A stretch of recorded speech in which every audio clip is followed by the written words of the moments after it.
Hi guys, it's Jacob from StringBuzz here, stringbuzzworld.org being the music journalism site, links are in the description down below.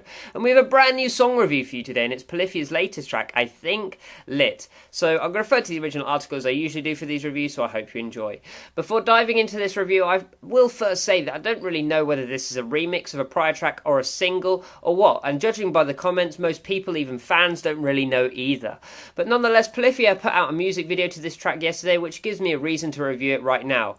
Usually I don't need a reason to listen to their music anyway, admittedly. So shall we see what I thought of it?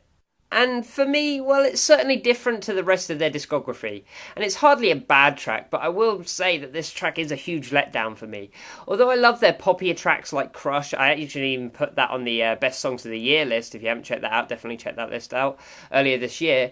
I just think that this song tries so hard to find an identity, but fails miserably when put next to Polyphia's older releases. It's just way too electronically driven. I have no problem with electronic elements in prog tracks. Heck, everyone uses them nowadays. I mean, look at Pliny, Animals as leaders, plenty of other acts use them as well, but this track just felt obstructed by incessant production effects. The jump cuts and clunky synths just ruin the rhythm of the track dramatically for me. When it comes to production, just like every other Polyphia track at this point, I thought the guitars sounded mouth-watering.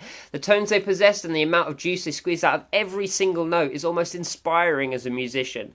But the drums are horrendously overproduced. I do love the proggy style of mixing drums, where your kick takes a huge dip into the low end with each and every thud, but this drum kit sounded like it was playing on broken drum skins. It just sounded flat throughout. I don't know whether that's down to the tuning or the production.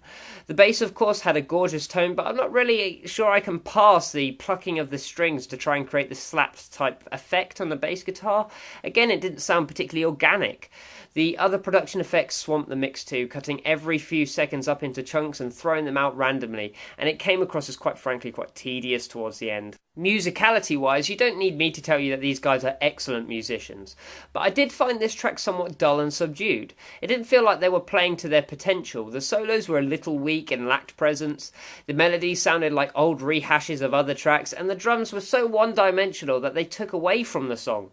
It's by far the weakest Polyphia track to date when it comes to musicality, and it surprises me that they decided to go down this dance pop type route whilst having no features and no distinguishable factors. The track just feels like a backing track throughout. All in all then, the song is fine, but it doesn't have that same appeal that any other Polyphia track does.